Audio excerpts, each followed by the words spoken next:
जय हिंद फ्रेंड्स। मैं सौरभ झा आपका स्वागत करता हूं आपके अपने चैनल बीएसए ट्रिकी क्लासेस पे। आज हम लोग रेलवे ग्रुप डी और रेलवे एनटीपीसी सीबीटी 2 के एग्ज़ाम को ध्यान में रखते हुए रेलवे के एग्ज़ाम में बार बार पूछे जाने वाले जीके के कुछ महत्वपूर्ण सवालों को देखेंगे। साथ ही साथ इन सवालों से जुड़े संभावित प्रश्नों को डिस्कस करेंगे जो आपके एग्ज़ाम में पूछे जा सकते हैं।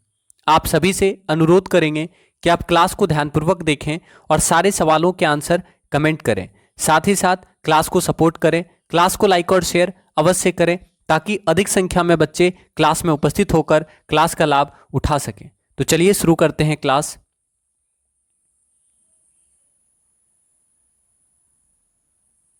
सवाल है, समुद्र का जल वर्षा के जल की अपेक्षा अधिक लवण वाला होता है क्योंकि। आंसर करेंगे, समुद्र का जो पानी होता है वो वर्षा के जल की अपेक्षा अधिक लवणीय होता है। क्यों? ऑप्शन नंबर ए, समुद्र के जंतु लवण उत्पन्न करते हैं। ऑप्शन नंबर बी, समुद्र के चारों ओर हवा लवणीय होती है। ऑप्शन नंबर सी, नदियां पृथ्वी से लवण बहाकर ले जाती है और समुद्र में मिला देती है। ऑप्शन नंबर सी, समुद्र के किनारों पर लवण पैदा करने वाली खानें होती है। तो बहुत आसान सवाल है। तो समुद्र का जल वर्षा के जल की अपेक्षा अधिक लवणीय होता है क्योंकि नदियां पृथ्वी से लवण बहाकर ले जाती है और समुद्र में डाल देती है। तो पृथ्वी पर जितना भी लवण होता है उसको पानी क्या करता है, अपने साथ बहा के ले जाता है और समुद्र में मिला देता है। इस प्रकार समुद्र का जल जो होता है वो वर्षा के जल की अपेक्षा अधिक लवणीय होता है। तो एक बार क्लास को शेयर कर दीजिएगा ताकि और भी बच्चे क्लास में आ सकें और क्लास का लाभ उठा सकें। अगला सवाल, निम्नलिखित क्षेत्रों में से कौन सा क्षेत्र भूमध्य सागरीय प्रकार की जलवायु के अंतर्गत नहीं आता है? तो आंसर करेंगे, इनमें से कौन सा क्षेत्र है जो भूमध्य सागरीय प्रकार की जलवायु के अंतर्गत नहीं आता है? तो आंसर करें, आंसर क्या हो सकता है? ऑप्शन नंबर ए, आइबेरियन प्रायद्वीप। ऑप्शन नंबर बी, कैलिफोर्निया समुद्र तट। ऑप्शन नंबर सी, चिली का समुद्र तट। ऑप्शन नंबर डी, दक्षिण अफ्रीका का पूर्वी तट। तो सही आंसर क्या होगा? ऑप्शन नंबर डी, दक्षिण अफ्रीका का पूर्वी तट। ठीक है, तो याद रखना है भूमध्य सागरीय प्रकार की जलवायु कहाँ कहाँ पाई जाती है उसको आपको याद रखना है। तो भूमध्य सागरीय जलवायु जो है अरेबियन प्रायद्वीप में पाया जाता है, कैलिफोर्निया समुद्र तट में समुद्र तट के आसपास पाया जाता है और चिली के समुद्र तट के आसपास पाया जाता है। तो याद रखना है कि भूमध्य सागरीय प्रकार की जलवायु आइबेरियन प्रायद्वीप, कैलिफोर्निया समुद्र तट और चिली के समुद्र तट के आसपास पाई जाती है, जबकि भूमध्य सागरीय जलवायु नहीं पाई जाती है कहाँ पर? तो याद रखना है दक्षिण अफ्रीका के पूर्वी तट के आसपास। ठीक है, अगला सवाल, निम्नलिखित में से कौन एक महासागरीय धारा नहीं है? तो आपको बताना है इनमें से कौन एक महासागरीय धारा नहीं है।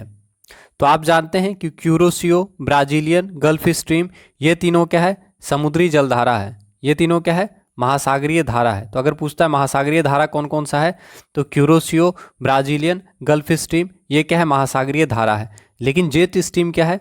जेट स्ट्रीम महासागरीय धारा नहीं है। तो जेट स्ट्रीम होता क्या है? तो क्षोभमंडल की ऊपरी परत में बहुत तीव्र गति से चलने वाले संकरे नलिकाकार व विसर्पी पवन प्रवाह को जेट प्रवाह कहते हैं। यह 6 से 12 किलोमीटर की ऊंचाई पर पश्चिम से पूर्व की ओर प्रवाहित होता है। यह दोनों गोलार्धों में पाया जाता है, परंतु उत्तरी गोलार्ध में यह अधिक शक्तिशाली होता है।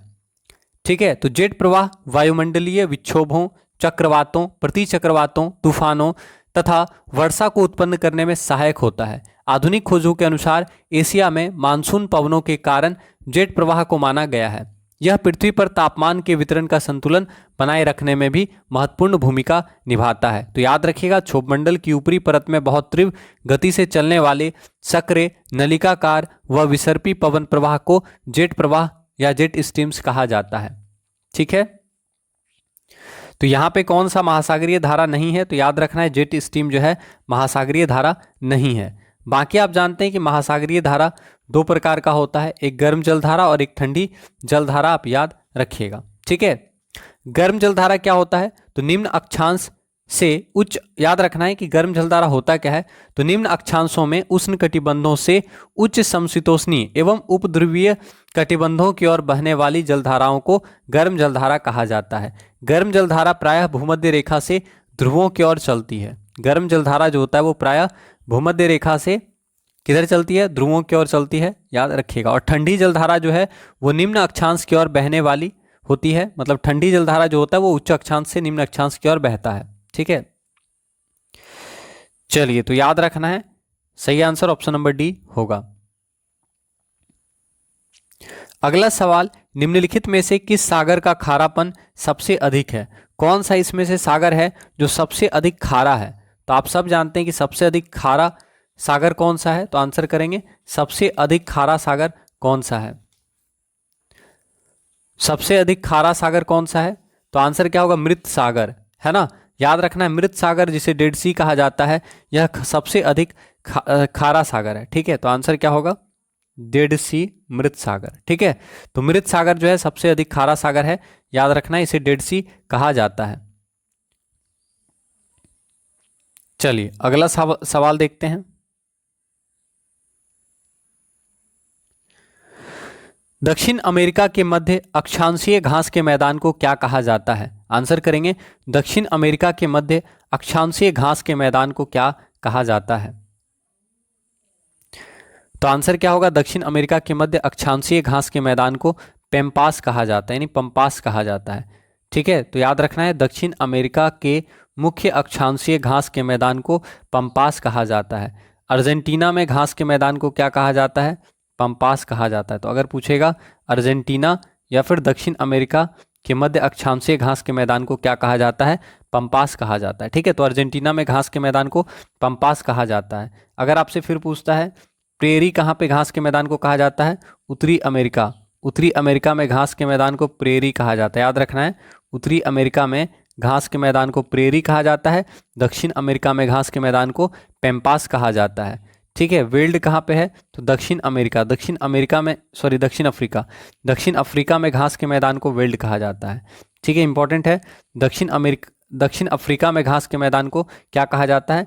वेल्ड कहा जाता है, याद रखना है। और स्टेप्स कहाँ पे घास के मैदान को कहा जाता है? तो याद रखना है ट्यूनीशिया, ट्यूनीशिया में घास के मैदान को स्टेपी कहा जाता है, ट्यूनीशिया में घास के मैदान को स्टेपी कहा जाता है। ठीक है, तो याद रखना है कि ट्यूनीशिया में घास के मैदान को स्टेपी कहा जाता है, दक्षिण अफ्रीका में घास के मैदान को वेल्ड कहा जाता है, अर्जेंटीना या दक्षिण अमेरिका में घास के मैदान को पंपास कहा जाता है, उत्तरी अमेरिका में घास के मैदान को प्रेरी कहा जाता है। ठीक है, उत्तरी अमेरिका में घास के मैदान को प्रेरी कहा जाता है। इसके अलावा पूछ सकता है डाउन्स, ऑस्ट्रेलिया में घास के मैदान को डाउन्स कहा जाता है, याद रखना है, ऑस्ट्रेलिया में घास के मैदान को डाउन्स कहा जाता है। ठीक है, तो ऑस्ट्रेलिया में घास के मैदान को क्या कहा जाता है? ऑस्ट्रेलिया में घास के मैदान को डाउन्स कहा जाता है। तो यहाँ पे आपका सही आंसर क्या होगा? दक्षिण अमेरिका के मध्य अक्षांशीय घास के मैदान को पंपास कहा जाता है। तो क्लास को एक बार शेयर कर दीजिए ताकि और भी बच्चे क्लास में आ सकें और क्लास का लाभ उठा सकें। शेयर अवश्य कीजिए। अगला सवाल, दिसंबर 1916 में दोनों पक्षों के संयुक्त सत्र में डैश संधि भारतीय राष्ट्रीय कांग्रेस और मुस्लिम लीग के बीच एक समझौता हुआ। तो आंसर करना है, क्या आंसर हो सकता है? ठीक है, आपसे पूछा गया है कि दिसंबर 1916 में दोनों पक्षों के सत्र में डैश संधि भारतीय राष्ट्रीय कांग्रेस और मुस्लिम लीग के बीच में होता है। ठीक है, तो पढ़ा चुके हैं आपको बहुत बार ये सवाल। आप जानते हैं कि 1916 का लखनऊ अधिवेशन, 1916 ईस्वी में जो लखनऊ अधिवेशन हुआ था इंडियन नेशनल कांग्रेस का, इसमें क्या हुआ था? भारतीय राष्ट्रीय कांग्रेस और मुस्लिम लीग के बीच में समझौता हुआ था। तो वही चीज़ पूछ रहा है ना कि 1916 का लखनऊ अधिवेशन। सबसे पहले पूछेगा कौन सा कांग्रेस का अधिवेशन था जिसमें मुस्लिम लीग और इंडियन नेशनल कांग्रेस के बीच में समझौता हुआ? तो 1916 का लखनऊ अधिवेशन। 1916 के लखनऊ अधिवेशन में भारतीय राष्ट्रीय कांग्रेस और मुस्लिम लीग के बीच में समझौता हुआ। दूसरा आपको याद रखना है, 1916 के लखनऊ अधिवेशन में नरम दल और गरम दल में क्या हुआ? एकीकरण हो गया, मतलब कांग्रेस का पुनः एकीकरण हो गया। आप जानते हैं कि 1907 के सूरत अधिवेशन में कांग्रेस पार्टी गरम दल और नरम दल में टूट जाता है, फिर 1916 ईस्वी में कांग्रेस पार्टी एक हो जाता है। तो ये चीज़ पूछेगा कि कांग्रेस में एकीकरण हो जाता है कांग्रेस का कब? 1916 के लखनऊ अधिवेशन के दौरान कांग्रेस का एकीकरण हो जाता है, गरम दल और नरम दल में दोस्ती हो जाता है, याद रखिएगा। ठीक है, इसके अलावा जो 1916 का लखनऊ अधिवेशन था, इसमें स्वराज मेरा जन्मसिद्ध अधिकार है और मैं इसे लेकर रहूंगा, दिया था ये नारा किसने? तो याद रखना है कि तिलक जी ने। तिलक जी ने 1916 के लखनऊ अधिवेशन के दौरान स्वराज हमारा जन्मसिद्ध अधिकार है और हम इसे लेकर रहेंगे का नारा दिया था, आप याद रखिएगा। ठीक है, समझ में आया। और आपसे पूछेगा 1916 के लखनऊ अधिवेशन के अध्यक्ष कौन थे? 1916 ईस्वी के लखनऊ अधिवेशन के अध्यक्ष कौन थे? तो अध्यक्ष आपको याद रखना है अंबिका चरण मजूमदार। ठीक है, समझ में आया। तो आपको याद रखना है अंबिका चरण मजूमदार। 1916 के लखनऊ अधिवेशन के अध्यक्ष कौन थे? अंबिका चरण मजूमदार। ठीक है, 1916 लखनऊ अधिवेशन के अध्यक्ष अंबिका चरण मजूमदार थे, याद रखिएगा।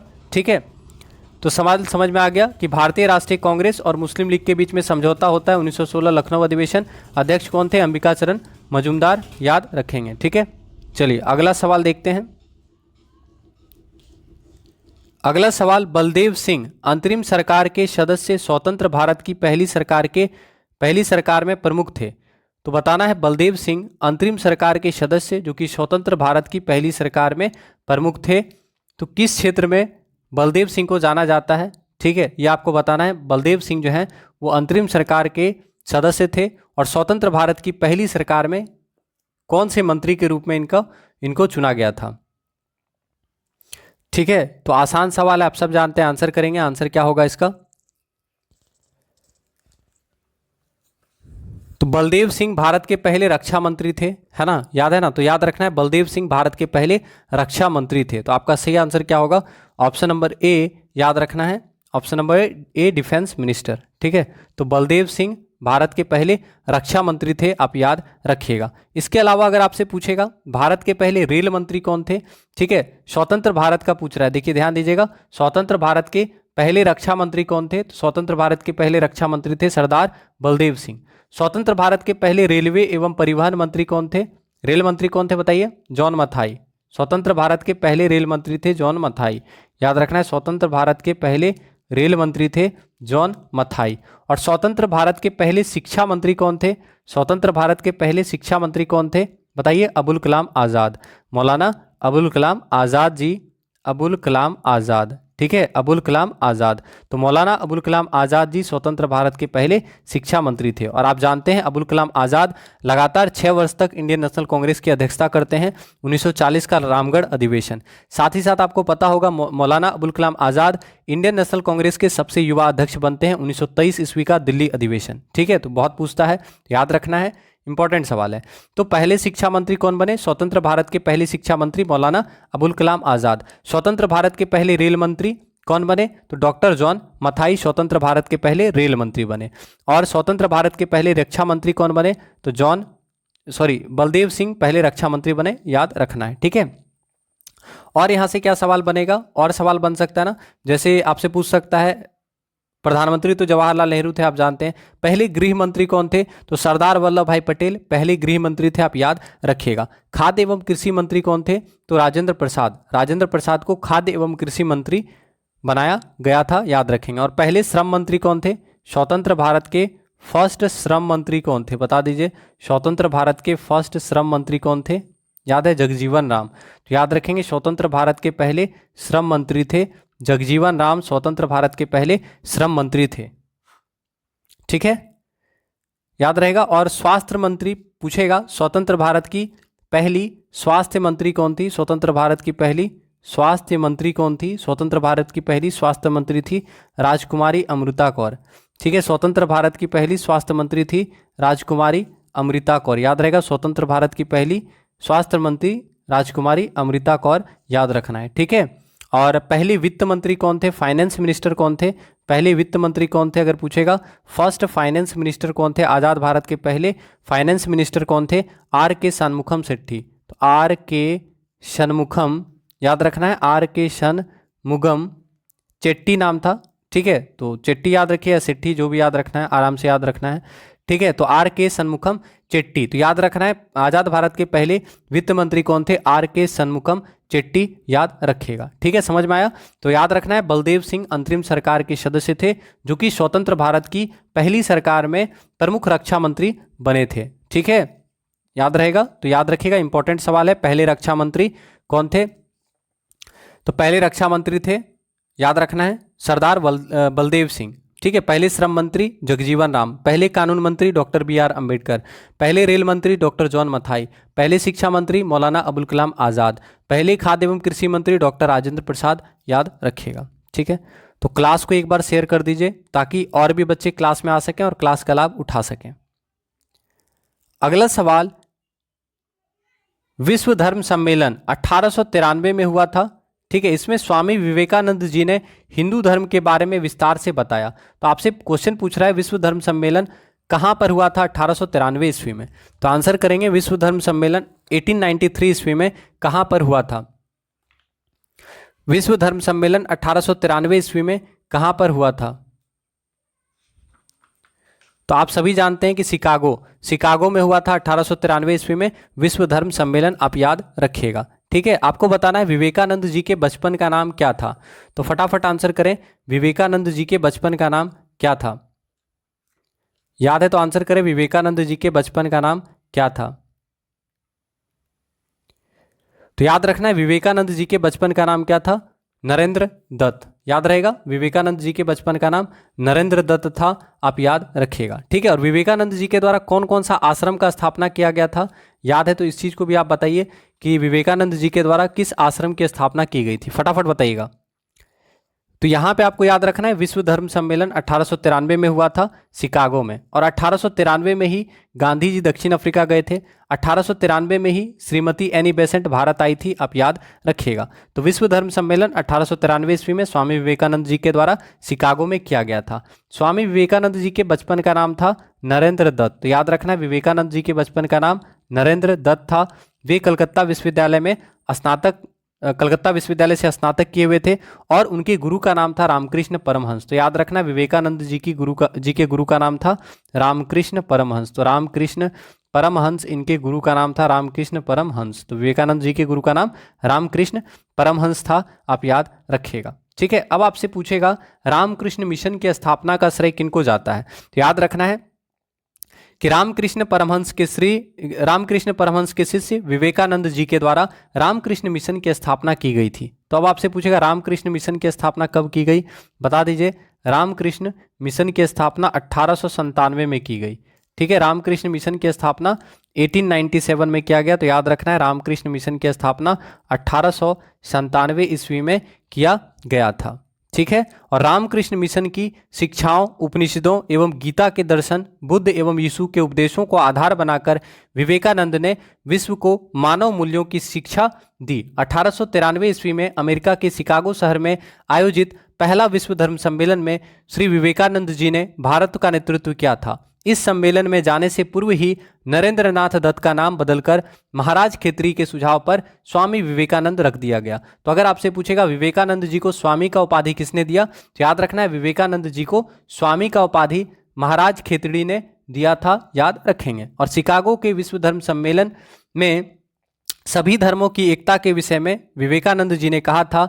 उन्होंने कहा कि यदि पश्चिम के भौतिकवाद एवं पूर्व के अध्यात्मवाद का सम्मिश्रण कर दिया जाए तो यह मानव जाति की भलाई का सर्वोत्तम मार्ग होगा, याद रखना है। ठीक है, तो इंपॉर्टेंट सवाल है। और सुभाष चंद्र बोस जी ने स्वामी विवेकानंद को आधुनिक राष्ट्रीय आंदोलन का आध्यात्मिक पिता कहा है, आप याद रखिएगा। ठीक है, तो सही आंसर क्या होगा कि शिकागो में विश्व धर्म सम्मेलन 1893 में हुआ था, जिसमें विवेकानंद जी ने भारत का मान बढ़ाया था। तो क्लास को एक बार शेयर कर दीजिएगा आप लोग, और लाइक नहीं किए हैं तो प्लीज क्लास को लाइक कर दीजिएगा।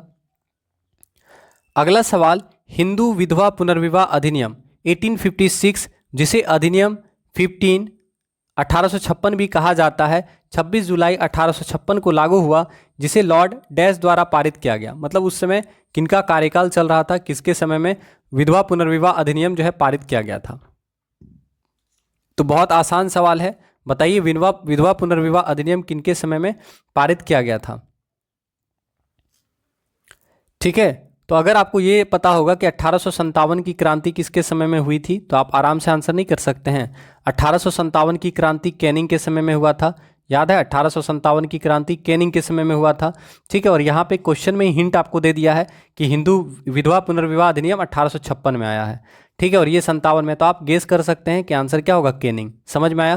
तो आपको याद रखना है 1857 की क्रांति किसके समय में हुआ था, कैनिंग के समय में, लॉर्ड कैनिंग के समय में 1857 की क्रांति हुई थी। और इन्हीं के समय में विधवा पुनर्विवाह अधिनियम 1856 लागू किया गया था और इसमें ईश्वर चंद्र विद्यासागर जी की महत्वपूर्ण भूमिका थी, आप याद रखिएगा, ठीक है।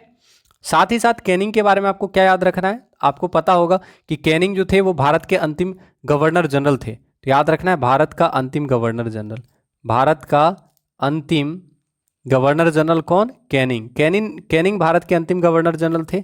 इसके अलावा कैनिंग जो है भारत के पहले वायसराय भी थे। तो ये चीज़ आपको याद रखना है कि भारत के अंतिम गवर्नर जनरल कैनिंग, भारत का पहला वायसराय कौन, कैनिंग। किस एक्ट के तहत बनाया गया था, याद है आपको, ठीक है। तो आपको याद रखना है 1858 का भारत शासन अधिनियम के तहत भारत के गवर्नर जनरल को भारत का वायसराय कहा जाने लगा, याद रखिएगा। और कैनिंग भारत के अंतिम गवर्नर और भारत के पहले वायसराय थे। और कैनिंग के समय में 1857 का क्रांति हुआ था। कैनिंग के समय में 1857 में कलकत्ता, मद्रास और बंबई में 3 नए विश्वविद्यालयों की स्थापना की गई थी, ठीक है। और कैनिंग के समय में 1861 में हाई कोर्ट एक्ट पारित किया गया था और संपूर्ण देश में एक ही दंड संहिता लागू की गई थी। तो कैनिंग के समय में बहुत सारा काम हुआ था। तो हाई कोर्ट एक्ट कब पारित हुआ था, तो ये चीज़ आपको याद रखना, 1861 में हाई कोर्ट एक्ट पारित हुआ था। हाई कोर्ट एक्ट 1861 ईस्वी में कैनिंग के समय में पारित किया गया था, आपको याद रखना है, ठीक है। 1861 में कैनिंग के समय में हाई कोर्ट एक्ट पारित किया गया था, ठीक है। तो सही आंसर क्या होगा, हिंदू विधवा पुनर्विवाह अधिनियम 1856 कैनिंग के समय में इंट्रोड्यूस किया गया था, याद रखिएगा। तो क्लास को एक बार शेयर कर दीजिए ताकि और भी बच्चे क्लास में आ सकें। प्लीज क्लास को आप लोग सपोर्ट करें। अगला सवाल, 1981 में BM मालाबारी के प्रयासों को तब फल मिला जब सहमति की उम्र अधिनियम को पारित किया गया, जिसके अनुसार वर्ष से कम की बालिका को विवाह पर प्रतिबंध था। मतलब कितने वर्ष से कम उम्र की लड़की का शादी नहीं किया जा सकता था, यानी करना गैरकानूनी था, ये आपसे पूछ रहा है, ठीक है। तो आंसर करें, 1891 में BM मालाबारी के प्रयासों को तब फल मिला जब सहमति की उम्र अधिनियम को पारित किया गया, जिसके अनुसार, ठीक है, 12 वर्ष से कम उम्र की लड़की का शादी जो था वो प्रतिबंधित था, आप याद रखिएगा, ठीक है। आया समझ में? तो इंपॉर्टेंट सवाल है, आपको ये याद रखना है। इसके अलावा आप पढ़े होंगे शारदा अधिनियम, पढ़े ना शारदा अधिनियम, जो कि 1829 में आता है और 1830 में वो लागू हो जाता है अच्छे से। तो शारदा अधिनियम में क्या था, उसमें भी बताया गया था एज कि कितना शादी से रिलेटेड एज था, ठीक है, बताया गया था कितने एज में शादी, मतलब कितने से कम उम्र में शादी नहीं किया जा सकता। तो वैसे ही आपको ये भी याद रखना है कि BM मालाबारी के प्रयास से, ठीक है, BM मालाबारी के प्रयास से क्या हुआ था, 12 वर्ष से कम उम्र की लड़कियों का शादी प्रतिबंधित था, आपको याद रखना है, ठीक है, याद रहेगा।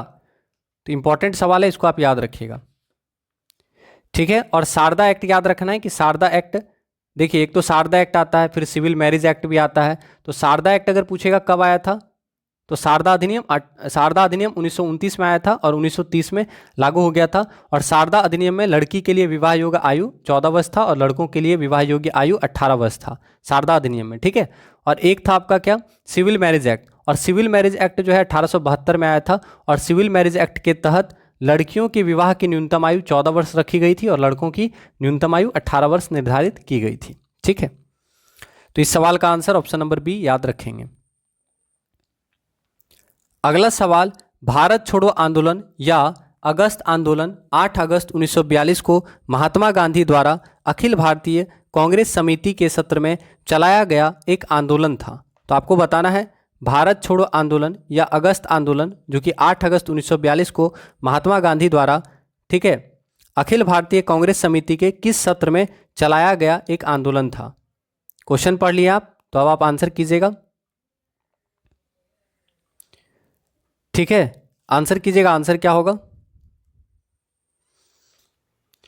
तो बंबई सही आंसर होगा, बंबई अधिवेशन, है ना। तो याद रखना है बम्बई अधिवेशन। आपको याद रखना है कि असहयोग आंदोलन से सवाल क्या क्या बनेगा कि भारत छोड़ो आंदोलन से क्या सवाल बनेगा कि भारत छोड़ो आंदोलन या अगस्त क्रांति भारतीय स्वतंत्रता संग्राम की वीरता और लड़ाकूपन का अद्वितीय मिसाल है, जिसे ब्रिटिश शासन की नींव हिलाकर रख दी। क्रिप्स मिशन की असफलता के बाद गांधी जी ने एक प्रस्ताव तैयार किया, जिसमें अंग्रेजों से तुरंत भारत छोड़ने तथा जापानी आक्रमण होने पर भारतीयों से अहिंसक असहयोग का आह्वान किया था। तो आपको याद रखना है क्रिप्स मिशन की असफलता। क्रिप्स मिशन कब आया था भारत? 1942 में। तो पूछेगा क्रिप्स मिशन कब आया? 1942। क्रिप्स मिशन भारत आया था 1942 में। और क्रिप्स मिशन की असफलता के बाद कौन सा आंदोलन चलाया गया? तो याद रखना है क्रिप्स मिशन की असफलता के बाद क्विट इंडिया मूवमेंट चलाया गया, जिसे अगस्त आंदोलन भी कहा जाता है। क्विट इंडिया मूवमेंट कब चलाया गया? तो 8 अगस्त 1942 को क्विट इंडिया मूवमेंट का शुरुआत किया गया था, आप याद रखिएगा। और आपको याद रखना है एक सवाल कि अखिल भारतीय कांग्रेस कमेटी की बैठक ग्वालियर टैंक बंबई में की गई थी 8 अगस्त 1942 को। तो ये जो बैठक है कहाँ किया गया था? बंबई में, यानी मुंबई में। कहाँ पे? ग्वालियर टैंक में, ठीक है, ग्वालियर टैंक मुंबई में। तो ये चीज़ आपको याद रखना है कि 8 अगस्त 1942 को इंडियन नेशनल कांग्रेस की जो बंबई में जो ग्वालियर टैंक के पास जो बैठक होता है उसी में याद रखना है कि भारत छोड़ो आंदोलन का प्रस्ताव को पारित किया गया था। ठीक है, याद रहेगा, तो इस चीज़ को आप याद रखिएगा। समझ में आ गया। और आपको यह भी याद रखना है कि भारत छोड़ो आंदोलन के दौरान 9 अगस्त 1942 को गांधी जी तथा कांग्रेस के मुख्य नेताओं को ऑपरेशन जीरो आवर के तहत गिरफ्तार किया गया था। तो अगर आपसे पूछता है ऑपरेशन जीरो आवर कब चलाया गया, तो याद रखना है भारत छोड़ो आंदोलन के दौरान ऑपरेशन जीरो आवर चलाया गया था। और ऑपरेशन जीरो आवर के तहत जो बड़े बड़े लीडर्स थे उनको गिरफ्तार किया गया था। तो ये आपको याद रखना, ऑपरेशन जीरो आवर किनके तहत चलाया गया था? अंग्रेजों के द्वारा चलाया गया था ऑपरेशन जीरो आवर। और यह भारत छोड़ो आंदोलन के दौरान 9 अगस्त 1942 को चलाया गया था। और इसी दौरान गांधी जी को गिरफ्तार कर आगा खां पैलेस में रखा गया था। सरोजनी नायडू और कस्तूरबा गांधी जी को भी गिरफ्तार कर आगा खां पैलेस में रखा गया था। तो याद रखना है गांधी जी, सरोजनी नायडू और कस्तूरबा गांधी को गिरफ्तार कर आगा खां पैलेस में रखा गया था, पूछता है एग्जाम में। ठीक है, और राजेंद्र प्रसाद जी को गिरफ्तार कर पटना के बांकीपुर जेल में नजरबंद कर दिया गया था, याद रखना। यानी जो बड़े बड़े लीडर थे जहां से पकड़ाएं, मतलब जहां पे वो थे वहीं से उनको पकड़ के कहीं ना कहीं नज़रबंद कर दिया गया था। तो ये भी एग्जाम में पूछता है, जैसे राजेंद्र बाबू को पटना में पकड़ा गया था तो राजेंद्र बाबू को पटना में नज़रबंद कर दिया गया। जयप्रकाश नारायण को हजारीबाग सेंट्रल जेल में डाल दिया। ठीक है, तो इस तरह आपसे पूछ सकता है, तो आप याद रखिएगा। और आपको पता होगा क्विट इंडिया मूवमेंट के दौरान डू और डाई यानी करो या मरो का नारा दिया गया था। और यह नारा पूरे भारत में गूंज उठा था। और इसके बाद जो बड़े बड़े जो कांग्रेस के लीडर्स थे उनकी गिरफ्तारी के बाद जनता जो है बहुत ज़्यादा गुस्सा गई थी। जगह जगह पे हिंसक कार्रवाई होने लगी थी। अहमदाबाद, मद्रास, बंगलोर, सहारनपुर और भी बहुत जगह स्थानों पर मजदूरों ने हड़ताल कर दिया था। ठीक है, संचार साधनों को नष्ट कर दिया, रेलवे लाइन को उखाड़ दिया, बिजली के तार काट दिए, पुलिस स्टेशन में आग लगा दिया। ठीक है, तो इस तरह का बहुत सारा घटना हुआ था उस समय में। उसके बाद जाके अंग्रेज जो है समझ जाता है धीरे धीरे और भी बहुत सारा काम होता है, आपको पता होगा। ठीक है, और गांधी जी को जब गिरफ्तार किया था तो फिर गांधी जी को भी वो लोग छोड़ देता है अंग्रेज, और बाकी और भी जो बड़े बड़े लीडर्स थे उनको छोड़ना पड़ता है अंग्रेजों को, ये आप याद रखिएगा। ठीक है, समझ में आया? तो ये इंपॉर्टेंट सवाल है, तो आप याद रखिएगा। 8 अगस्त 1942 को अखिल भारतीय कांग्रेस समिति का अधिवेशन हुआ था बंबई में। ठीक है, और इसी के द्वारा भारत छोड़ो आंदोलन या अगस्त आंदोलन का प्रस्ताव को पारित किया गया था। ठीक है, चलिए अगला सवाल देखते हैं। और क्रिप्स मिशन से एक सवाल और आपको याद रखना है कि क्रिप्स मिशन को गांधी जी ने क्या कहा था? तो पोस्ट डेटेड चेक कहा था। तो याद रखना है किसने क्रिप्स मिशन को पोस्ट डेटेड चेक कहा? तो गांधी जी ने क्रिप्स मिशन को पोस्ट डेटेड चेक कहा था। क्रिप्स मिशन कब आया था भारत? तो याद रखना है क्रिप्स मिशन भारत आया था 1942 ईस्वी में। ठीक है, 23 मार्च 1942 को क्रिप्स मिशन भारत आया था, याद रखना है। और क्रिप्स मिशन के समय में ब्रिटेन के प्रधानमंत्री कौन थे? Winston Churchill. ठीक है, चलिए तो क्लास को प्लीज़ सपोर्ट कीजिए, लाइक नहीं किए हैं तो लाइक कर दें और कोशिश करें क्लास को शेयर करें ताकि ज़्यादा संख्या में बच्चे क्लास का लाभ उठा सकें। अगला सवाल, the Bardoli Satyagraha of 1928 was lead by. 1928 का बारडोली सत्याग्रह जो है उसको लीड किसने किया? तो आप सभी जानते हैं 1928 के बारडोली सत्याग्रह का नेतृत्व किन्होंने किया था? तो आंसर करें, 1928 का बारडोली सत्याग्रह किनके द्वारा लीड किया गया था? तो आप जानते हैं सरदार वल्लभ भाई पटेल, तो याद रखना है 1928 में बारडोली सत्याग्रह हुआ था, जिसको लीड किया था सरदार वल्लभ भाई पटेल ने। आपको याद रखना है कहाँ हुआ था बारडोली सत्याग्रह, सूरत गुजरात में। याद रखना है सूरत गुजरात में बारडोली सत्याग्रह हुआ था। बारडोली सत्याग्रह कहाँ पे हुआ था? सूरत में। ठीक है, तो सूरत गुजरात के बारडोली तालुके में 1928 ईस्वी में किसानों द्वारा लगान वृद्धि के विरोध में आंदोलन चलाया गया था। तो बारडोली सत्याग्रह क्यों चलाया गया था? तो किसानों द्वारा लगान वृद्धि के विरोध में चलाया गया था बारडोली सत्याग्रह 1928 में। कहाँ है बारडोली? तो सूरत गुजरात में है, याद रखना है। गुजरात के किसान आंदोलन में कुनबी पाटीदार जातियों के भूस्वामी किसान ही नहीं बल्कि अश्वेत जन भी शामिल थे। बारडोली के मेहता बंधुओं और दयालजी देसाई ने किसानों के समर्थन में 1922 में आंदोलन चलाया हुआ था। लेकिन फिर भी क्या होता है, अंग्रेज जो है डे टू डे बोल सकते हैं, अंग्रेज जो है कुछ समय के बाद टैक्स जो है वगैरह बढ़ाते रहता था, तो बहुत ज़्यादा टैक्स बढ़ा दिया, जिसकी वजह से क्या हुआ, लोगों को बहुत ज़्यादा दिक्कत होने लगा, किसानों को बहुत ज़्यादा दिक्कत होने लगा। उसके बाद सरदार वल्लभ भाई पटेल जी के द्वारा बारडोली सत्याग्रह का लीड किया जाता है 1928 ईस्वी में। ठीक है, तो फरवरी 1928 में बारडोली किसान सत्याग्रह का नेतृत्व वल्लभ भाई पटेल ने संभाला और बढ़ी हुई लगान राशि के विरुद्ध सरकार को पत्र लिखकर जांच कराने की मांग की थी। ठीक है, और यह एक सक्सेसफुल आंदोलन था। और आपको पता होगा कि वल्लभ भाई पटेल जी को सरदार की उपाधि किसने दी? तो याद रखेंगे, वल्लभ भाई पटेल जी को सरदार की उपाधि बारडोली सत्याग्रह की महिलाओं ने दिया था, आप याद रखिएगा। ठीक है, और भारत का बिस्मार्क कहा जाता है सरदार वल्लभ भाई पटेल को। और आप जानते हैं कि भारत का बिस्मार्क किन्हें कहा गया है? तो भारत का बिस्मार्क कहा जाता है सरदार वल्लभ भाई पटेल जी को। भारत में एकीकरण का जनक किनको कहा जाता है? सरदार वल्लभ भाई पटेल जी को भारत में एकीकरण का जनक कहा जाता है। भारत का बिस्मार्क कहा जाता है, वल्लभ भाई पटेल जी को सरदार कहा जाता है। ठीक है, भारत के पहले गृह मंत्री कौन थे? सरदार वल्लभ भाई पटेल भारत के पहले गृह मंत्री थे। और भारत के पहले डेप्यूटी प्राइम मिनिस्टर कौन थे? भारत के पहले उप प्रधानमंत्री कौन थे? सरदार वल्लभ भाई पटेल भारत के पहले उप प्रधानमंत्री थे, आप याद रखिएगा। ठीक है, तो क्लास को एक बार शेयर कर दीजिए ताकि और भी बच्चे क्लास में आ सकें और क्लास का लाभ उठा सकें। भारत की स्थल सीमा की लंबाई है, आपको बताना है भारत की स्थलीय सीमा की लंबाई कितनी है। तो अच्छा सवाल है, भारत का स्थलीय सीमा का लंबाई कितना है आपको बताना है। तो फटाफट आंसर करें कि भारत की स्थलीय सीमा की लंबाई कितनी है। तो 15,200 किलोमीटर। ठीक है, तो याद रखना है भारत की स्थलीय सीमा की लंबाई 15,200 किलोमीटर है। ठीक है, भारत की स्थलीय सीमा की लंबाई 15,200 किलोमीटर है। आपको याद रखना है कि भारत का जो कुल क्षेत्रफल है ये कितना है? भारत का कुल क्षेत्रफल 32,87,263 वर्ग किलोमीटर। भारत का कुल क्षेत्रफल 32,87,263 वर्ग किलोमीटर है। लेकिन जो एग्जाम में पूछता है, आपसे पूछेगा भारत का क्षेत्रफल विश्व के कुल भौगोलिक क्षेत्रफल का कितना प्रतिशत है? तो 2.4%। भारत का कुल क्षेत्रफल विश्व के कुल भौगोलिक क्षेत्रफल का 2.4% है। भारत का आकृति पूछेगा आपसे कि भारत का आकृति कैसा है? चतुष्कोणीय। चतुष्कोणीय ये पूछता है सवाल कि भारत का आकृति कैसा है, तो आपको याद रखना है चतुष्कोणीय। आकार कैसा है? चतुष्कोणीय आकार है। तो भारत का आकार चतुष्कोणीय आकार है, आपको याद रखना है। फिर आपसे पूछेगा कि भारत का उत्तर से दक्षिण में फैलाव कितना किलोमीटर तक है, और उत्तर से दक्षिण में पूछेगा, उत्तर से दक्षिण ये मान लीजिए नॉर्थ है और ये साउथ है, तो यहाँ से यहाँ तक का जो फैलाव है ये कितना है आपसे पूछ सकता है। तो आपको याद रखना है 3,214 किलोमीटर, याद रहेगा 3,214 किलोमीटर। तो नॉर्थ टू साउथ भारत का जो एक्सटेंशन है वो कितना है? 3,214 किलोमीटर है, याद रखना है। ठीक है, तो उत्तर दक्षिण की अधिकतम विस्तार भारत का है 3,214 किलोमीटर। और पूर्व से पश्चिम पूछेगा, पूर्व से पश्चिम यानी ऐसे अगर इधर से इधर पूछा जाएगा तो आपको आंसर क्या करना है? पूर्व से पश्चिम 2,933 किलोमीटर। ठीक है, पूर्व से पश्चिम क्या है? 2,933 किलोमीटर, याद रखना है। ठीक है, तो इस चीज़ को भी आपको याद रखना है कि भारत का पूर्व से पश्चिम तक का विस्तार 2,933 किलोमीटर, भारत का उत्तर से दक्षिण तक का विस्तार 3,214 किलोमीटर। तो यहाँ पे क्वेश्चन क्या पढ़े? भारत की स्थलीय सीमा कितना है? 15,200 किलोमीटर, याद रखना है। अगर आपसे पूछेगा भारत के तट रेखा की कुल लंबाई, ठीक है, तट रेखा की कुल लंबाई आप बता दीजिए। भारत के तट रेखा की कुल लंबाई बहुत पूछता है ये सवाल, आपको याद रखना है कि तट रेखा की कुल लंबाई कितनी है। ठीक है, तो भारत के तट रेखा की कुल लंबाई है 7,517, लेकिन 7,517 किलोमीटर है, तो 7,500 भी आप याद रख सकते हैं। ठीक है, तो याद रखना है 7,516 याद रखिएगा, ज़्यादा अच्छा रहेगा। तो 7,516 किलोमीटर भारत के तटरेखा की कुल लंबाई है।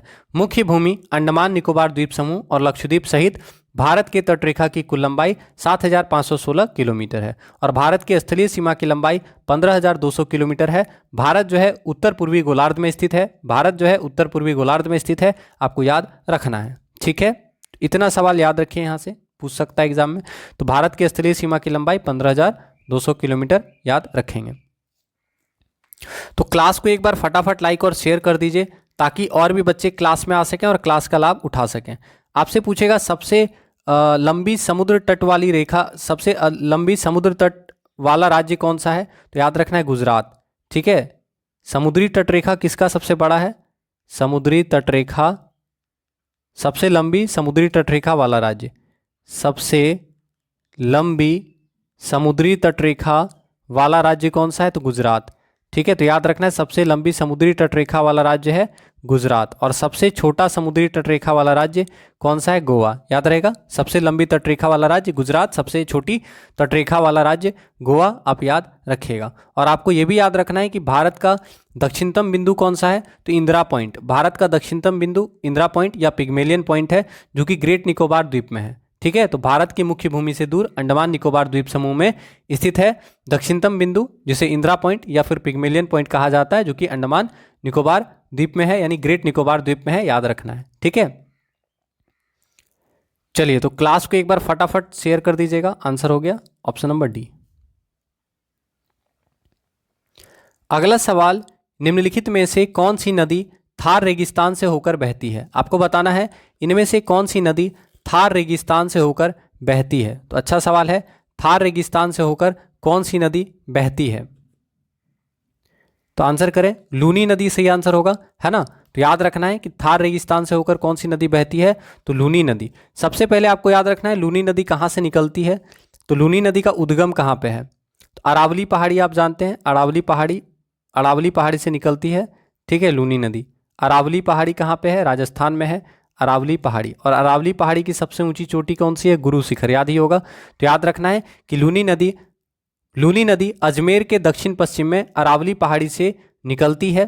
ठीक है, तो कहाँ से निकलती है? तो लूनी नदी का उद्गम जो है अरावली पर्वत से है, याद रखना है। और लूनी नदी राजस्थान तथा गुजरात में प्रवाहित होते हुए कच्छ की रन में विलुप्त हो जाती है। तो निकलती कहाँ से है? अरावली पहाड़ी से निकलती है, लेकिन गायब कहाँ हो जाती है? तो कच्छ के रन में गायब हो जाती है। तो ये सवाल याद रखना है, गायब हो जाता है कहाँ पे? कच्छ के रन में। कच्छ के रन में गायब हो जाती है कौन सी नदी? तो याद रखना है लूनी नदी निकलती है अरावली पहाड़ी से और कच्छ के रन में गायब हो जाती है लूनी नदी, याद रखना है। और लूनी नदी जो है किस प्रकार की नदी है? तो याद रखना अंतर्वाही नदी है। गायब हो जाती है ना, इसलिए इसको अंतर्वाही नदी कहा जाता है। तो आपसे पूछेगा इनमें से कौन सी नदी जो है अंतर्वाही नदी का उदाहरण है? तो याद रखना है लूनी नदी अंतर्वाही नदी में इसको काउंट किया जाता है। तो लूनी नदी एक अंतर्वाही नदी है जो लवन नदी के नाम से प्रसिद्ध है, याद रखना है। ठीक है, समझ में आया? तो लूनी नदी एक अंतर्वाही नदी है जो कि लवन नदी के नाम से जाना जाता है। लूनी नदी का उद्गम अरावली पहाड़ी से होता है और लूनी नदी राजस्थान तथा गुजरात में प्रवाहित होते हुए कच्छ के रन की दलदली भूमि में गायब हो जाती है। तो सही आंसर क्या होगा? रेगिस्तान से होकर बहने वाली नदी है लूनी नदी, याद रखिएगा। तो क्लास को प्लीज़ सपोर्ट कीजिए, लाइक नहीं किए हैं तो लाइक कर दीजिए और शेयर नहीं किए हैं तो प्लीज़ क्लास को आप लोग शेयर कर दें ताकि क्लास को थोड़ा सपोर्ट मिल सके। अगला सवाल, उत्तरी अंडमान का उच्चतम बिंदु 732 मीटर पर स्थित चोटी है। ठीक है, तो आपको बताना है उत्तरी अंडमान का सबसे ऊंचा चोटी कौन सा है। ठीक है, उत्तरी अंडमान का सबसे ऊंचा चोटी कौन सा है? तो आप सभी जानते हैं उत्तरी अंडमान का सबसे ऊंचा चोटी है सैडल पीक। कौन सा है? Saddle peak. तो याद रखना है कि उत्तरी अंडमान की सबसे ऊंची चोटी है सैडल पीक। ठीक है, क्या होगा आंसर? सैडल पीक उत्तरी अंडमान की सबसे ऊंची चोटी है। अंडमान निकोबार के बारे में आप जानते हैं, आपसे अगर पूछेगा अंडमान निकोबार द्वीप समूह कहाँ स्थित है तो आंसर कीजिएगा अंडमान निकोबार द्वीप समूह कहाँ स्थित है। फटाफट करें, अंडमान निकोबार द्वीप समूह कहाँ स्थित है? तो याद रखना है बंगाल की खाड़ी में स्थित है। ये सवाल पूछता है एग्जाम में कि अंडमान निकोबार द्वीप समूह कहाँ स्थित है? तो बंगाल की खाड़ी में स्थित है। तो याद रखना बंगाल की खाड़ी में स्थित है।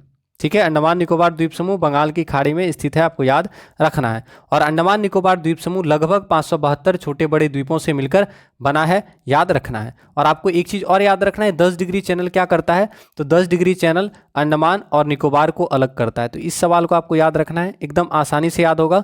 अंडमान निकोबार द्वीप समूह हम लोग जानते हैं, तो बस लिखना है अंडमान निकोबार द्वीप समूह, ठीक है। और 10 डिग्री चैनल क्या कर रहा है, तो अंडमान को निकोबार से अलग कर रहा है। समझ में आया? तो पूछेगा 10 डिग्री चैनल किसे किसे अलग करता है, तो 10 डिग्री चैनल अंडमान को निकोबार से अलग करता है। 10 डिग्री उत्तरी अक्षांश या 10 डिग्री चैनल अंडमान द्वीप को निकोबार द्वीप से अलग करता है, याद रखना है। और अंडमान निकोबार द्वीप समूह की राजधानी पोर्ट ब्लेयर है, याद ही होगा। अंडमान निकोबार द्वीप समूह की राजधानी पोर्ट ब्लेयर है, जो दक्षिणी अंडमान पर स्थित है। और यहीं पे सेलुलर जेल है। तो अगर आपसे पूछे सेलुलर जेल कहाँ पे है, तो सेल्यूलर जेल कहाँ पे है, तो सेलुलर जेल याद रखना है अंडमान निकोबार द्वीप समूह में है, ठीक है। कहाँ पे है, पोर्ट ब्लेयर में, याद रखना है कि सेलुलर जेल कहाँ पे है, तो पोर्ट ब्लेयर में है या दक्षिण अंडमान द्वीप पर है, याद रखिएगा, ठीक है। समझ में आया? फिर आपसे पूछेगा कोको स्ट्रेट। तो कोको स्ट्रेट जो है अंडमान को क्या करता है, म्यांमार के कोको द्वीप से अलग करता है, ठीक है। तो कोको स्ट्रेट अंडमान को म्यांमार के कोको द्वीप से अलग करता है, आपको याद रखना है, ठीक है। तो यही सब सवाल पूछता है। फिर आपसे पूछ सकता है कि इंदिरा पॉइंट या पिग्मेलियन पॉइंट से सवाल पूछेगा कि भारत का दक्षिणतम बिंदु कौन सा है। तो भारत का दक्षिणतम बिंदु याद रखना है, भारत का दक्षिणतम बिंदु कौन सा है, तो भारत का दक्षिणतम बिंदु है इंदिरा पॉइंट। क्या है, इंदिरा पॉइंट, इंदिरा पॉइंट, या इसी का नाम है पिग्मेलियन पॉइंट। तो दोनों आपको याद रखना है। भारत का सबसे दक्षिणतम बिंदु है इंदिरा पॉइंट या पिग्मेलियन पॉइंट, जो कि ग्रेट निकोबार के दक्षिण में स्थित है, ठीक है। और 2004 में जो सुनामी आया था उसमें यह डूब गया था जल में। तो भारत का सबसे दक्षिणतम बिंदु है इंदिरा पॉइंट या फिर पिग्मेलियन पॉइंट, जो कि ग्रेट निकोबार के दक्षिण में स्थित है। और अंडमान निकोबार द्वीप समूह की सबसे ऊंची चोटी है सैडल पीक, आप याद रखिएगा, जो कि उत्तरी अंडमान में है। समझ में आया? अंडमान निकोबार द्वीप समूह की सबसे ऊंची चोटी सैडल पीक कहाँ स्थित है, उत्तरी अंडमान में स्थित है, याद रखना है। और यहीं पे माउंट लुथियर पर्वत चोटी है। माउंट लुथियर पर्वत चोटी जो है अंडमान निकोबार की दूसरी सबसे ऊंची चोटी है, माउंट लुथियर, याद रखना है। अंडमान निकोबार द्वीप समूह में जारवा, सोमपेन और सेंटिलीज जनजाति निवास करती है। तो जारवा जनजाति कहाँ निवास करती है, अंडमान निकोबार में। सोमपेन जनजाति कहाँ निवास करती है, अंडमान निकोबार में, सोमपेन जनजाति। और सेंटिलीज जनजाति, ठीक है। तो जारवा जनजाति, सोमपेन जनजाति और सेंटिलीज जनजाति अंडमान और निकोबार द्वीप समूह में निवास करती है, याद रखना है, ठीक है। तो इस सवाल का आंसर क्या होगा, उत्तरी अंडमान का उच्चतम बिंदु 732 मीटर पर स्थित चोटी का नाम है सैडल पीक, याद रखिएगा। तो उम्मीद करेंगे क्लास आपको अच्छा लगा होगा। तो प्लीज़ क्लास को आप सपोर्ट कीजिएगा, क्लास को लाइक और शेयर अवश्य करें, ताकि अधिक संख्या में बच्चे क्लास में उपस्थित होकर क्लास का लाभ उठा सकें।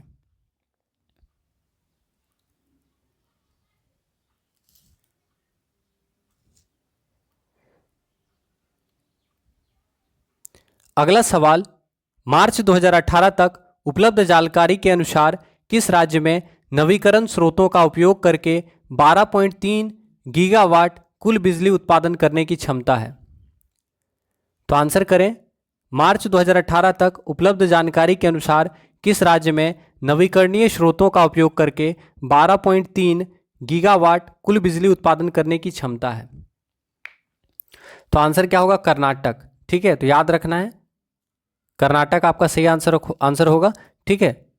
तो कर्नाटक राज्य में नवीकरणीय स्रोतों का उपयोग करके 12.3 गीगावाट कुल बिजली उत्पादन करने का लक्ष्य रखा गया था मार्च 2018 को, ठीक है।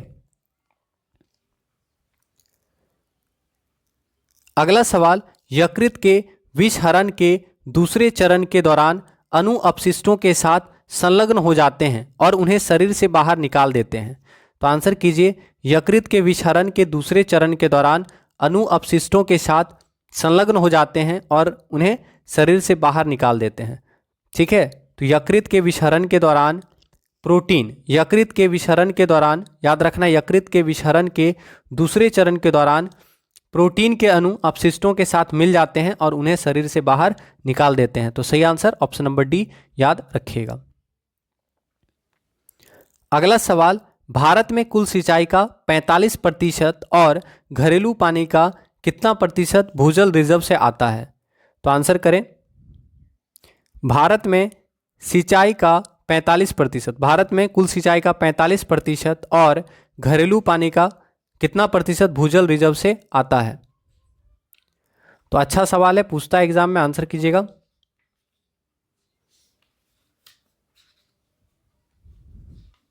तो सही आंसर क्या होगा? 60% होगा। क्या होगा आंसर? 80% होगा, माफी चाहेंगे। याद रखना है, भारत में कुल सिंचाई का 45% और घरेलू पानी का 80% भूजल रिजर्व से आता है। तो 80% याद रखना है।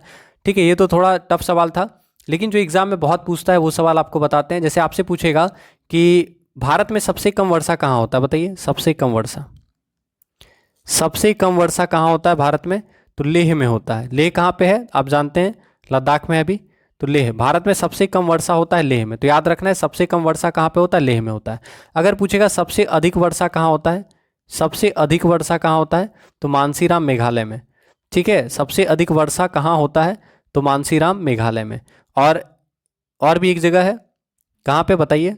मानसीराम। तो मानसीराम मेघालय में है, जहाँ पर सबसे अधिक वर्षा अभी होता है, याद रखना है। ठीक है, इसके अलावा चेरापूंजी में भी काफ़ी वर्षा होता है। ठीक है, चेरापूंजी भी मेघालय में है। तो याद रखना है कि सबसे अधिक वर्षा कहाँ होता है? मानसीराम मेघालय में होता है। और मेघालय में गारो, खासी और जंतिया पहाड़ी है, याद है ना? तो पूछेगा मेघालय में कौन कौन सा पहाड़ी है? तो मेघालय में गारो, खासी और जंतिया पहाड़ी है, जहां पर गारो, खासी और जंतिया जनजाति के लोग निवास करते हैं। तो मानसीराम मेघालय में सबसे अधिक वर्षा होता है, याद रखना है। इसके अलावा चेरापूंजी में भी बहुत ज़्यादा बारिश होता है, चेरापूंजी मेघालय में है, याद रखना है। ठीक है, और भारत में सबसे अधिक वर्षा जो है किस मानसून के कारण होता है? याद है, भारत में सबसे अधिक वर्षा किस मानसून के कारण होता है? तो याद रखना है, भारत में सबसे अधिक वर्षा दक्षिण पश्चिम मानसून के कारण होता है। भारत में मानसून से जो वर्षा होता है उसको हम लोग मानसूनी वर्षा कहते हैं। और आपको याद रखना है, भारत में मानसून जो होता है वो जून से सितंबर के दौरान रहता है। ठीक है, जून के पहले सप्ताह में मानसूनी हवाएं केरल, कर्नाटक, गोवा और महाराष्ट्र के तटीय क्षेत्रों तक पहुंचती है। और सबसे पहले मानसूनी हवाएं केरल के तट से टकराती है, जिसको ब्रस्ट ऑफ मानसून कहा जाता है। तो पूछेगा अगर कि सबसे पहले मानसूनी हवाएं कहाँ पहुंचती है, तो सबसे पहले मानसूनी हवा जो होता है वो केरल के तट से टकराता है, याद रखना है। ठीक है, तो ये सब सवाल पूछता है एग्जाम में कि सबसे अधिक वर्षा किससे होता है? तो दक्षिण पश्चिम मानसून से सबसे अधिक वर्षा होता है, याद रखेंगे। तो यहाँ पे आपका आंसर क्या हो जाएगा? भारत में कुल सिंचाई का 45% और घरेलू पानी का 80% भूजल रिजर्व से आता है, याद रखिएगा। अगला सवाल, the ratio of the number of premolar and premolar teeth to molar teeth in humans is. Bharat पूछ रहा है आपसे, मनुष्यों में अग्र चवर्णक दांतों का चवर्णक दांतों के साथ अनुपात क्या है? आपसे पूछा है चवर्णक दांत और अग्र चवर्णक दांत का जो अनुपात होता है वो आपसे पूछ रहा है। ठीक है, तो आंसर कीजिए, क्या होगा आंसर?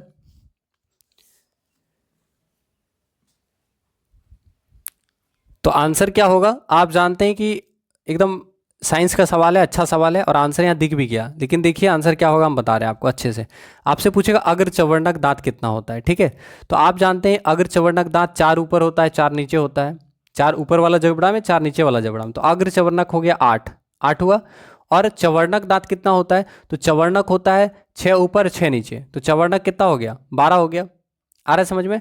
चवर्णक कितना हो गया? 12 हो गया। तो 8/12 अगर कर लेंगे तो क्या होगा? 4 दूनी 8, 4 तिया 12, तो 2:3 आएगा। तो ऑप्शन नंबर ए आया। ठीक है, समझ में आया? तो पूछा है मनुष्यों में अग्र चवर्णक दांत का चवर्णक दांतों के साथ अनुपात कितना है। तो अगर चवर्णक दांत कितना होता है, तो आपको ये चीज याद रखना है कि अगर चवर्णक दांत 4 ऊपर 4 नीचे, 4 ऊपर 4 नीचे होता है, यानी कुल मिला के अगर चवर्णक दांत कितना होता है? 8 होता है। अगर चवर्णक दांत टोटल 8। चवर्णक दांत कितना होगा? तो चवर्णक दांत 6 ऊपर 6 नीचे, 6 ऊपर 6 नीचे। तो चवर्णक दांत कितना हो गया? टोटल हो गया 12। आ गया समझ में? चवर्णक टोटल 12 होता है, यानी बोल सकते हैं मोलर 12 हो गया और प्री मोलर कितना हो गया? 8 हो गया। तो दोनों का रेशियो निकाले तो 2:3 आ गया, याद रखना है। ठीक है, चलिए, तो क्लास को एक बार शेयर कर दीजिए आप लोग, ताकि और भी बच्चे क्लास में आ सकें और क्लास का लाभ उठा सकें। तो प्लीज क्लास को सपोर्ट कीजिए। अगला सवाल, निम्नलिखित में से कौन सी गैस ग्रीन हाउस गैस नहीं है? तो आंसर करें, इनमें से कौन सा ग्रीन हाउस गैस नहीं है?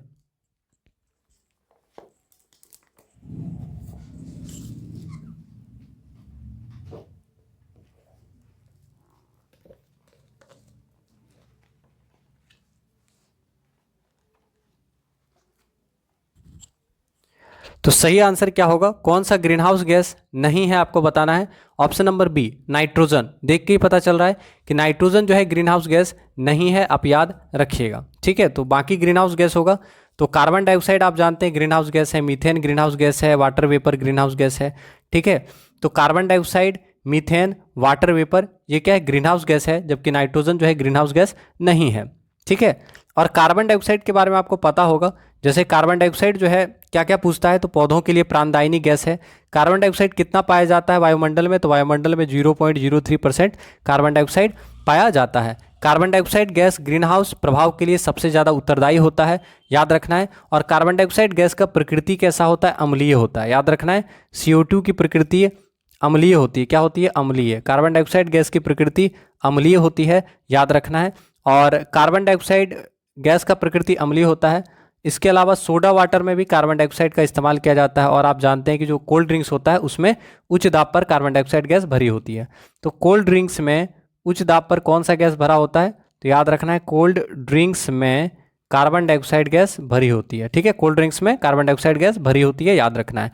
और कार्बन डाइऑक्साइड गैस जो होता है आग बुझाने में भी हेल्प करता है, तो ये भी याद रखिएगा। ठीक है, बाकी ऑप्शन क्या है, मीथेन।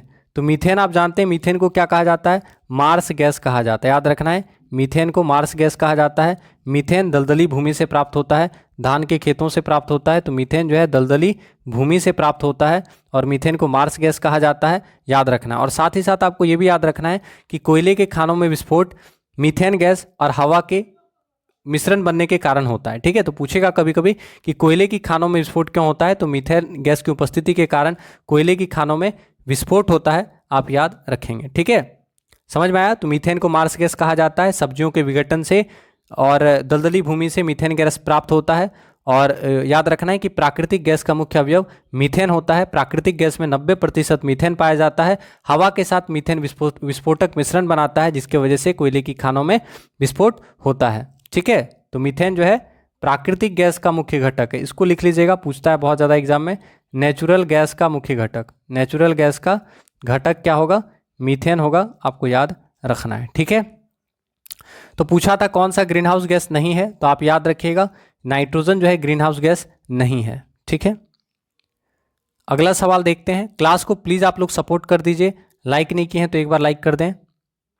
अगला सवाल, निम्न में से किस प्रकार के कोयले में सबसे अधिक कार्बन होता है, तो किसमें कार्बन सबसे अधिक होता है, आप बताइए सबसे अधिक कार्बन किसमें होता है। एकदम आसान सवाल है, जो सबसे अच्छा क्वालिटी का कोयला होगा उसमें कार्बन सबसे अधिक होगा।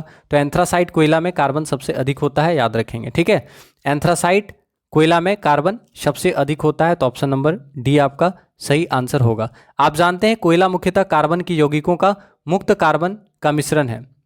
ठीक है, और आपको याद रखना है कोयला को कार्बन की उपस्थिति के आधार पर 4 भागों में बांटा गया, यानी कोयला का 4 प्रकार होता है, बिटुमिनस, एंथ्रासाइट, ठीक है, बिटुमिनस, एंथ्रासाइट, लिग्नाइट और पीट, 4 प्रकार का कोयला होता है, आप याद रखिएगा। सबसे अच्छा क्वालिटी का कोयला होता है एंथ्रासाइट कोयला। एंथ्रासाइट कोयला में कार्बन की मात्रा सबसे अधिक होती है, आप याद रखिएगा। फिर आपसे पूछेगा भूरा कोयला किसे कहा जाता है, लिग्नाइट को भूरा कोयला कहा जाता है, याद रखना है, लिग्नाइट को भूरा कोयला कहा जाता है। और सॉफ्ट कोल किसे कहा जाता है, तो बिटुमिनस को सॉफ्ट कोल कहा जाता है। समझ में आ रहा है, मुलायम कोयला, बिटुमिनस को मुलायम कोयला कहा जाता है, बिटुमिनस को मुलायम कोयला कहा जाता है, लिग्नाइट को भूरा कोयला कहा जाता है, एंथ्रासाइट को सबसे अच्छा क्वालिटी का कोयला कहा जाता है, और पीट को सबसे घटिया क्वालिटी का कोयला कहा जाता है। समझ में आया, तो इस चीज़ को आपको याद रखना है कि सबसे अधिक कार्बन किस में होगा, तो एंथ्रासाइट में होगा सबसे अधिक कार्बन एंथ्रासाइट में, उसके बाद बिटुमिनस, उसके बाद लिग्नाइट, और सबसे घटिया पीट कोयला। ठीक है, तो आंसर आपका क्या हो जाएगा, ऑप्शन नंबर डी याद रखिएगा। तो क्लास को प्लीज़ सपोर्ट कीजिए, लाइक नहीं किए हैं तो लाइक करें, और शेयर नहीं किए हैं तो क्लास को एक बार शेयर कर दीजिए। अगला सवाल, when water is added to baking powder dash gas is released, जब बेकिंग पाउडर में पानी मिलाया जाता है तो कौन सा गैस रिलीज होता है। तो आंसर करें, जब बेकिंग पाउडर में क्या मिलाया जाता है, पानी मिलाया जाता है, तो कौन सा गैस रिलीज होता है। तो सबसे पहले तो बेकिंग पाउडर का फॉर्मूला देखते हैं।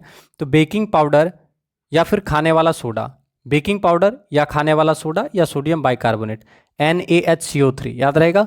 बेकिंग पाउडर कहा जाता है इसी को बेकिंग सोडा कहा जाता है, इसी को सोडियम बाइकार्बोनेट कहा जाता है। क्या कहा जाता है, सोडियम बाइकार्बोनेट, सोडियम बाइकार्बोनेट। तो सोडियम बाइकार्बोनेट को जल के साथ अभिक्रिया करने पर कौन सा गैस रिलीज होता है, यही पूछ रहा है। तो याद रखना है सोडियम बाइकार्बोनेट NaHCO3 को बेकिंग सोडा कहा जाता है। तो आंसर क्या होगा, ऑप्शन नंबर बी। ठीक है, तो याद रखना है NaHCO3 यानी बेकिंग पाउडर में जब पानी मिलाया जाता है तो कार्बन डाइऑक्साइड गैस रिलीज होता है। याद रखिएगा, बेकिंग पाउडर में जब जल मिलाया जाता है तो कार्बन डाइऑक्साइड गैस रिलीज होता है, आप याद रखिएगा। आटा में खाने वाला सोडा मिलाने पर बनी रोटी अच्छी तरह फूलती है क्योंकि इसके दौरान कार्बन डाइऑक्साइड गैस मुक्त होता है। समझ में आया? तो बेकिंग पाउडर में पानी मिलाने पर कार्बन डाइऑक्साइड गैस मुक्त होता है, याद रखना है। और बेकिंग पाउडर का यूज़ कहाँ होता है? तो एक तो बेकिंग पाउडर का यूज़ आप याद रखिएगा कि पेट की अम्लता दूर करने में। सबसे इंपॉर्टेंट सवाल यही है कि पेट की अम्लता दूर करने में किसका उपयोग करते हैं? तो पेट की अम्लता दूर करने में। तो याद रखना है पेट की अम्लता दूर करने में बेकिंग पाउडर का इस्तेमाल किया जाता है। पेट की अम्लता दूर करने में बेकिंग पाउडर का इस्तेमाल किया जाता है, याद रखना है। अग्निशामक यंत्रों में भी बेकिंग पाउडर का इस्तेमाल किया जाता है। समझ में आया? तो बेकिंग पाउडर या सोडियम बाइकार्बोनेट का उपयोग अग्निशामक यंत्रों में किया जाता है, पेट की अम्लता को दूर करने में किया जाता है। बेकिंग पाउडर का फॉर्मूला होता है NaHCO3, याद रखिएगा। तो सही आंसर क्या होगा? बेकिंग पाउडर में पानी मिलाने पर कार्बन डाइऑक्साइड गैस रिलीज होता है, याद रखेंगे। तो क्लास को एक बार शेयर कर दीजिए ताकि और भी बच्चे क्लास में आ सकें और क्लास का लाभ उठा सकें। अगला सवाल, which property of a sound wave decides it's pitch? ध्वनि तरंग की कौन सी विशेषता इसके तारत्व को तय करती है? तो आपको बताना है ध्वनि तरंग के पास कौन सा ऐसा विशेषता होता है जो इसके तारत्व को तय करता है, इसके तारत्व के बारे में बताता है। तो आंसर क्या होगा, आंसर बताएं। तो सही आंसर क्या होगा? ध्वनि तरंग की आवृत्ति जो है इसके तारत्व को तय करता है, यानी आवृत्ति जो है वो तारत्व को तय करता है। तो सही आंसर क्या होगा? Option number C. आप जानते हैं कि ध्वनि जो है अनुदैर्ध्य तरंग है। विभिन्न माध्यमों में ध्वनि की चाल अलग अलग होती है क्योंकि किसी भी माध्यम में ध्वनि की चाल मुख्यतः माध्यम की प्रत्यास्थता और घनत्व पर निर्भर करती है। ठीक है, और आपको ये चीज़ याद रखना है कि जब ध्वनि एक माध्यम से दूसरे माध्यम तक जाती है तो ध्वनि की चाल और तरंगदैर्ध्य बदल जाती है लेकिन आवृत्ति नहीं बदलती है। ठीक है, तो जब ध्वनि एक माध्यम से दूसरे माध्यम में जाता है तो आवृत्ति नहीं बदलता है। ठीक है, तो याद रखना है जब ध्वनि एक माध्यम से दूसरे माध्यम में जाती है तो आवृत्ति नहीं बदलती है। ठीक है, अतः माध्यम में ध्वनि की चाल ध्वनि की आवृत्ति पर निर्भर नहीं करती है। तो ये भी सवाल याद रखना है कि ध्वनि की चाल किस पर निर्भर नहीं करता है? तो ध्वनि की चाल आवृत्ति पर निर्भर नहीं करता है। जब ध्वनि एक माध्यम से दूसरे माध्यम में जाता है तो ध्वनि की चाल और तरंगदैर्ध्य बदल जाता है लेकिन फ्रीक्वेंसी नहीं बदलता है। ठीक है, और आप जानते हैं कि ध्वनि की तीव्रता को किस में मापा जाता है? तो ध्वनि की तीव्रता का ऐसा मात्रक माइक्रोवाट पर मीटर स्क्वायर होता है जिसे हम लोग बेल भी कहते हैं। लेकिन हम लोग ध्वनि की तीव्रता को मापने के लिए डेसिबल का इस्तेमाल करते हैं। डेसिबल जो होता है वो बेल का 10वां भाग होता है। तो कभी पूछेगा तो याद रखना है कि ध्वनि की तीव्रता को मापने के लिए हम लोग बेल का इस्तेमाल करते हैं।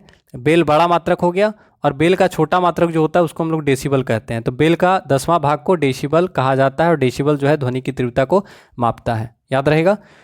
ठीक है, तो आंसर क्या होगा? ध्वनि तरंग की फ्रीक्वेंसी जो होती है वो उसके तारत्व को, उसके पिच को मापती है, आप याद रखिएगा। ठीक है, और तारत्व होता क्या है आपको पता है? तारत्व क्या होता है बताइए? तो तारत्व ध्वनि का वह लक्षण है जिसके कारण ध्वनि को मोटा या तीक्ष्ण कहा जाता है। तो याद रखना है कि तारत्व ध्वनि का वह लक्षण है जिसके कारण ध्वनि जो है पतला या मोटा सुनाई देता है। तारत्व फ्रीक्वेंसी पर निर्भर करता है। जैसे जैसे ध्वनि की फ्रीक्वेंसी बढ़ती है वैसे वैसे ध्वनि का तारत्व बढ़ता है। ठीक है, और वह ध्वनि तीक्ष्ण अथवा पतली हो जाती है। तो याद रखना है अगर ध्वनि का फ्रीक्वेंसी बढ़ेगा तो ध्वनि का तारत्व बढ़ेगा, ध्वनि का फ्रीक्वेंसी बढ़ेगा तो ध्वनि का तारत्व बढ़ेगा, और ध्वनि का तारत्व बढ़ेगा तो ध्वनि जो होगा वो पतला सुनाई देगा। जैसे बच्चों का आवाज़ जो होता है पतला होता है, लड़कियों का आवाज़ या स्त्रियों का आवाज़ पतला होता है। क्यों? तो बच्चों एवं स्त्रियों की पतली आवाज़ तारत्व अधिक होने के कारण होती है। तो पूछेगा किसका तारत्व अधिक होता है? तो बच्चों का और स्त्रियों का तारत्व अधिक होता है, जिसके वजह से बच्चों और स्त्रियों का आवाज़ जो होता है वो हल्का पतला होता है, याद रखिएगा। और पुरुषों की आवाज़ मोटी होती है क्योंकि पुरुषों के तारत्व जो होते हैं वो कम होते हैं। तो पुरुषों की मोटी आवाज़ तारत्व कम होने के कारण होती है, याद रखेंगे। ठीक है, समझ में आया? तो तारत्व किस पर डिपेंड करता है? आवृत्ति या फ्रीक्वेंसी पर डिपेंड करेगा। याद रखना है फ्रीक्वेंसी अधिक होगा तो तारत्व अधिक होगा, तो फ्रीक्वेंसी अधिक तो तारत्व अधिक, और तारत्व अधिक तो आवाज़ कैसा? पतला आवाज़। ठीक है, चलिए अगला सवाल देखते हैं। अगला सवाल, ग्रेफाइट मुख्य रूप से निम्नलिखित में से किस तत्व से बना है? तो आंसर करेंगे ग्रेफाइट मुख्य रूप से निम्नलिखित में से किससे बना है? तो आप जानते हैं ग्रेफाइट जो है कार्बन का अपरूप है, तो आंसर क्या होगा? ऑप्शन नंबर सी याद रखना है कि ग्रेफाइट जो है कार्बन का अपरूप है। ग्रेफाइट कार्बन का अपरूप है, तो आंसर क्या होगा? ऑप्शन नंबर सी याद रखिएगा। अब देखिए यहाँ से ये भी पूछ सकता है ग्रेफाइट से सवाल कि ग्रेफाइट जो है विद्युत का चालक है कि नहीं है, ग्रेफाइट कार्बन का कैसा रूप है? तो ग्रेफाइट जो है कार्बन का क्रिस्टलीय रूप है, याद रखना है ग्रेफाइट कार्बन का क्रिस्टलीय रूप है। ग्रेफाइट कार्बन का अत्यंत ही उपयोगी क्रिस्टलीय रूप है, ठीक है। और ग्रेफाइट भारत में आपका कहाँ मिलेगा? तो उड़ीसा में ग्रेफाइट का उत्पादन बहुत ज़्यादा होता है, ठीक है। तो ग्रेफाइट जो है कार्बन का एक अपरूप है, ग्रेफाइट कार्बन का क्रिस्टलीय रूप है। और आप जानते हैं ग्रेफाइट को क्या कहा जाता है? तो ग्रेफाइट को क्या कहा जाता है? ग्रेफाइट को क्या कहा जाता है? काला शीशा कहा जाता है। तो एग्जाम में अगर आपसे पूछेगा काला शीशा किसे कहा जाता है, तो ग्रेफाइट को काला शीशा कहा जाता है, क्योंकि कागज़ पर रगड़ने से ग्रेफाइट के कारण कागज़ पर क्या होता है? काला निशान बन जाता है, ठीक है। तो कागज़ पर रगड़ने से कागज़ पर काला निशान बना देता है, जिसकी वजह से ग्रेफाइट को काला शीशा कहा जाता है, याद रखना है।